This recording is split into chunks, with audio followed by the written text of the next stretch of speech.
একটি পোস্টকে দ্রুত ভাইরাল করার জন্য প্রথমে আপনাকে আপনার স্টোরিতে এটা শেয়ার করতে হবে। স্টোরিতে শেয়ার করার জন্য এই অপশানটি আপনাকে অবশ্যই অন করে দিতে হবে। এটা অন করে দিলে আপনার পোস্টটি সরাসরি স্টোরিতে যে শেয়ার হবে। এরপর এখান থেকে ব্যাক করে চলে এসে আপনাকে চলে যেতে হবে সি মোর সেটিংয়ে। সি মোর সেটিংয়ে যাওয়ার পরে আপনাকে সরাসরি গ্রুপ শেয়ারে চলে যেতে হবে। ধরুন এই গ্রুপ শেয়ারে চলে যাবেন। যদি আপনার গ্রুপ থাকে তাহলে এখানে শেয়ার করতে পারবেন, তাহলে আপনার এটা আরও দ্রুত ভাইরাল হবে। এরপর সব কিছু ঠিক থাকলে আপনি টপিক করবেন। আপনি এখানে ৩টা টপিক সিলেক্ট করবেন। আমি আমার মতো করে ৩টে টপিক সিলেক্ট করে দিলাম।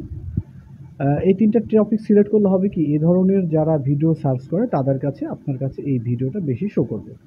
ধরুন আমি এই ৩টা সাপোর্ট করে দিয়ে আমি এখানে সেভ করে দিলাম। Just complete. এরপর আপনি ডেসক্রিপশন দিয়েছেন এবং পরে হ্যাশট্যাগও দিয়েছেন। দেন আপনি এখন শেয়ার নাও বাটনে ক্লিক করবেন। ধন্যবাদ।